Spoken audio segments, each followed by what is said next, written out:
I'm the 911 coordinator for the Sheriff's Office. I've been coordinator since 2003. Been with the Sheriff's Office since 1995. Previous, I was at the Clifton Forge Police Department since August 1st, 1987, so I'm going on my 30 years also. I'm going to do it on the perspective of the communications officer because that's what I'm in charge of. You know, I look at these guys in brown on the road. They do an awesome job. I'm like Diane, it scares me sometimes to pick up that phone and know what's going on the other side of that line and listening. And it's going through my mind, okay, what do I want to do? Who do I want to send? Who's closest? A lot of decisions to be made as time goes on. You know, to send the right person, make sure they're safe and they're covered. Terry's jail, you know, there's so much going on. You know, this department is a well-oiled machine. We all have to work together to make everything go, to make, you know, we have audits every year too. Our VSIN equipment, our VSIN changes every year. You know, that's the equipment that we run our wanted checks in.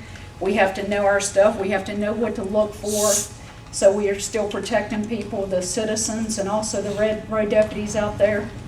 Well, I also have, right now, I have a part-time opening. That happens a lot of times because our part-timer starts out at $10 an hour.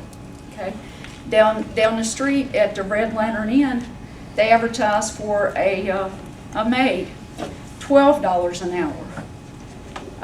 That's, you know, $2 more than what I make to sit in that chair, all of us, and listen to what we listen to. Now, I've personally sat in that chair. I orchestrate the schedule. I have to fill up a schedule. I have to make sure there's enough people working for the situations that occur. Flooding, you could have 5 or 6 people in there. I've had jailers that helped me out during the derecho and during the storms, the flooding last June, because there's not enough hands to answer that phone. There's not enough ears to answer that radio that's going on when you've got a disaster that's going on. These people make, starting out, we talked about Ms. Cosby on the end over there, she makes $31,000. My full-time person makes, I don't know, $9,000 less than that. You know, there's very few up in my department that makes $30,000 or will ever hope to make $30,000. That doesn't happen because we get these 2% raises every now and then, and we're not eligible for any type of turnover money or anything that the state offers because of the way we're classified. But anyway, getting to the point, during the flooding in June in Greenbrier County, just across the line, you know, we were blessed, I'll say blessed, enough to hear calls that were supposed to be routed to Greenbrier County last year during the flooding. We got calls about the lady up in the tree on fire and everything else. We transferred over on the 911 system to Greenbrier, so we heard what they were hearing. Greenbrier County lost 3 communications officers because of that event.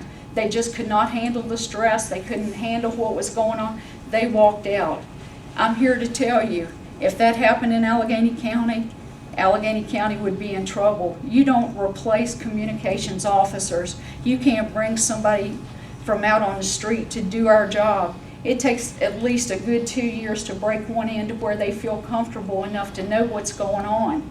And still today, after 30 years, there's still things that come along that haven't happened before. I have a communications officer right here, okay? Miss Holly, we had a plane crash. We actually had a plane crash, did not know where the plane was. She had to get on, and Wendy, we had to get on the computers and try to look up the GPS and everything to find these people. These people crashed a plane and they lived. And it was all because the endurance that my people and the brains they had to look and intelligence they were given where they could find these people. It's a lot of things that go into our job. And I'm telling you, on some days it's been a really, really bad job, bad day, and a lot of things going on. I tell you what, that mop and that broom and emptying that trash at Red Lantern Inn looks really good sometimes, and I'd consider it. But I appreciate your time. I know you guys are interested in what's going on in the county, but look at my people sitting here. They're worthy of a measly $1,500 a piece to supplement their families, and again, you know, to show that you do care about us. Thank you. Yeah.